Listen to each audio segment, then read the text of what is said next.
नमस्कार साथियों, आप सभी का स्वागत है आज के इस प्रोग्राम में। वर्ल्ड में लास्ट वीक ऑफ सितंबर सेलिब्रेट किया जाता है आईटीपी अवेयरनेस वीक के रूप में। के लिए आज हमारे साथ है डॉक्टर आशीष वर्मा, जो कि कंसल्टेंट हेमेटो-ऑन्कोलॉजिस्ट हैं अपेक्स हॉस्पिटल मालवीय नगर जयपुर में, जो कि ट्रेंड हेमेटोलॉजिस्ट हैं फ्रॉम सीएमसी वेल्लोर से, जो कि वर्ल्ड में फेमस है in the field of haematology.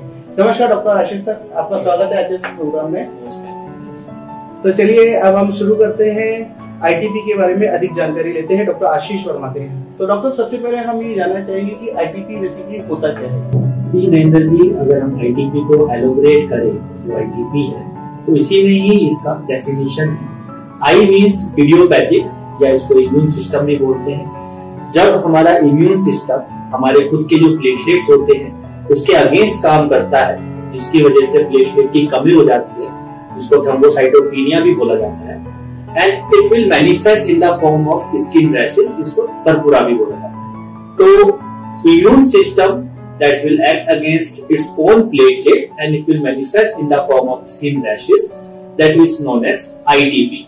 जिसका इटियोलॉजी होता है, ये हुआ तो इसका एक अननोन इटियोलॉजी है। जब अननोन इटियोलॉजी मतलब कारण हमें इसका पता नहीं रहता, इसलिए इसको इडियोपैथिक भी बोल देते हैं। तो आईटीपी इसी को बोला जाता है। Thank you doctor. सर, एक चीज मैं पूछना चाहूंगा कि प्लेटलेट्स जो हमारी बॉडी में होती है उसका बेसिकली फंक्शन क्या होता है? सही नरेंद्र जी, अगर प्लेटलेट है मतलब तो हमें ये ब्लीडिंग से बचाती है। नॉर्मली अगर हमारा प्लेटलेट जो बॉडी में रहता है वो 1.5 लाख से 4 लाख है। अगर प्लेटलेट बाई चांस किसी भी रीजन से कम होता है, चाहे वो आईटीपी की वजह से हो या फिर कोई और भी बहुत सारे कारण है उसकी वजह से भी हो सकता है। अगर 20,000 प्लेटलेट है तो we are out from the danger zone. Danger zone मतलब कि we are free from the risk like bleeding from the nose, जिसे एपिस्टैक्सिस भी बोलते हैं, नाक से, मुंह से, लैट्रिन के रास्ते से ब्लड आना या फिर सर में ब्लीडिंग होना। हाँ, 1 to 5% चांस है कि इन पेशेंट्स को ब्लीडिंग हो सकती है। कब हो सकती है? या तो वो कोई ड्रग्स ले रहे हो, जैसे कि आइबुप्रोफेन होता है, इकोस्प्रिन होता है, या फिर डिक्लोफेनेक होता है, जिसको NSAIDs बोलते हैं। अगर पेशेंट ये NSAIDs लेता है और उसका प्लेटलेट 20,000 है तो देयर चांस कि उसको ब्लीडिंग हो सकती है। अगर पेशेंट का प्लेटलेट काउंट 20,000 से कम है, then he is in a danger area, उसको कहीं से भी कभी भी ब्लीडिंग हो सकती है। तो बेसिकली प्लेटलेट हमें ब्लीडिंग से बचाता है। ओके सर, एक चीज मैं पूछना चाहूंगा कि सर प्लेटलेट्स कम होने का रीजन क्या होता है? जी, इसके कई रीजन हैं। अगर हम मोटा मोटा बोले तो इसके 2 रीजन अपन बोल सकते हैं। जहाँ पे हमारा ब्लड बनता है उसको बोलते हैं बोन मैरो। या तो बोन मैरो में डिफेक्ट है, defect in the form of कि बोन मैरो अच्छा काम नहीं कर रहा है, या उसका काम वो अच्छा कर रहा है, या फिर उसका पेरिफेरल डिस्ट्रक्शन है।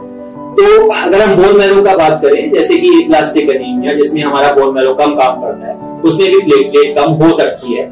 या बोन मैरो में इन्फिल्ट्रेशन हो गया है, किसी भी बीमारी का बोन मैरो में इन्फिल्ट्रेशन हो गया है, जैसे ल्यूकीमिया, ब्लड कैंसर, या फिर बोन मैरो काम कर रहा है लेकिन जो काम कर रहा है वो क्वालिटेटिव वाइज अच्छा नहीं है, जो क्वालिटेटिव डिफेक्ट है, तो उसको MDS बोला जाता है। तो ये कुछ कारण है बोन मैरो से रिलेटेड जिसकी वजह से प्लेटलेट कम हो सकता है।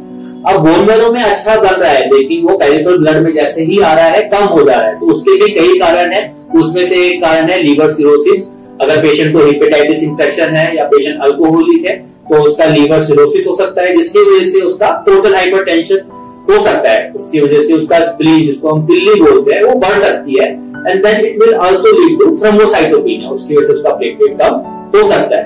या दूसरा कारण है उसका प्लेटलेट काउंट अच्छा है, मतलब अराउंड 50 to 60,000 है, still he is very anxious कि मेरा प्लेटलेट लोअर साइड में। इस कंडीशन में कभी कभी हमें स्यूडो थ्रोम्बोसाइटोपिनिया भी हमें रूल आउट करना पड़ता है। स्यूडो थ्रोम्बोसाइटोपिनिया होता है कि उसका प्लेटलेट नॉर्मल है लेकिन वो मशीन में कम आ रहा है, तो हमें उसको क्रॉस चेक करना पड़ता है मैन्युअली, जो पैथोलॉजिस्ट करते हैं माइक्रोस्कोप में देख के। कभी कभी किसी का प्लेटलेट बड़ा होता है, जो मशीन उसको पिक नहीं कर पाती है, उस कंडीशन में उसका प्लेटलेट कम आता है। तो अगर हमें सस्पिशन है कि उसको ये प्रॉब्लम हो सकती है तो again cross check with our manual platelet count through pathologist, उसका प्लेटलेट उसमें नॉर्मल आता है या फिर बड़ा होता है, तो घबराने की बात नहीं है। दूसरा रीजन हो सकता है कभी कभी जो हमारा ऑटो इम्यून मैकेनिज्म होता है, जिसको हम लोग प्रतिरोधक क्षमता भी बोलते हैं, ये हमारे खुद के अगेंस्ट ही काम करता है। इसमें कई बीमारियां होती है जो कॉमनली फीमेल्स में देखी गई है, जैसे कभी कभी प्लेटलेट कम हो सकता है। तो ये कुछ कारण है जिसकी वजह से प्लेटलेट कम होता है। हमें कारण को सही करना है तो प्लेटलेट ऑटोमेटिकली उनका नॉर्मल हो जाता है।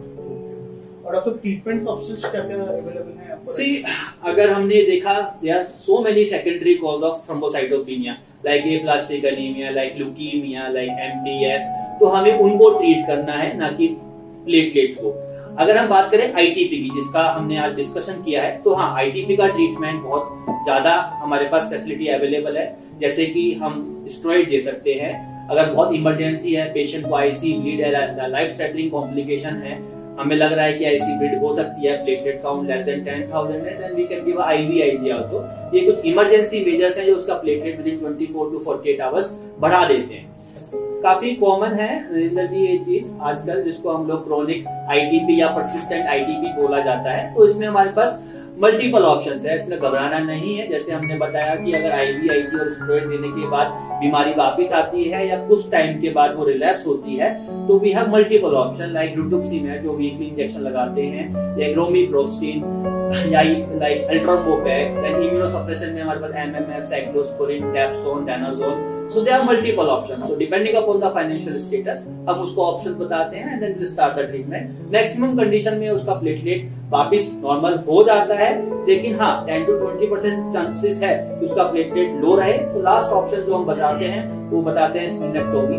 जो भी प्लेटलेट हमारा डिस्ट्रॉय होता है, कम होता है, वो स्प्लीन में होता है, जिसको तिल्ली बोलते हैं। तो हम फिर बोलते हैं कि लास्ट ऑप्शन तो स्प्लीनेक्टोमी है, तो फिर हम सर्जरी के लिए उसको बताते हैं and then we opted for this. उसका कभी-कभी उसका प्लेटलेट नॉर्मल हो जाता है और लंबे टाइम तक उसका नॉर्मल हो जाता है। थैंक यू डॉक्टर साहब, जो आज आपने हमें जानकारी एटीपी के बारे में, बहुत अच्छा लगा हमें। तो साथियों, संसार में ऐसी कोई समस्या नहीं, संसार में ऐसा कोई व्यक्ति नहीं है जिसको कोई समस्या ना हो, और संसार में ऐसी कोई समस्या नहीं है जिसका कि समाधान ना हो। मंजिलें चाहे कितनी भी ऊंची हो, रास्ता हमेशा पैरों से होकर ही गुजरता है। तो आईटीपी या प्लेटलेट्स या किसी भी बीमारी से घबराना नहीं है। बात है टाइम से उसका पता चले और आप उसका पूरा इलाज लें। अगर आपको ब्लड से रिलेटेड और भी अधिक जानकारी चाहिए या आप इस किसी भी तरह की ब्लड डिसऑर्डर से आप ग्रसित हैं, तो आप डॉक्टर आशीष वर्मा सर से कंसल्ट कर सकते हैं, जो कि कंसल्टेंट हेमेटोलॉजिस्ट हैं अपेक्स हॉस्पिटल मालवीय नगर में। धन्यवाद दोस्तों आज हमारे साथ जुड़ने के लिए। Thank you very much.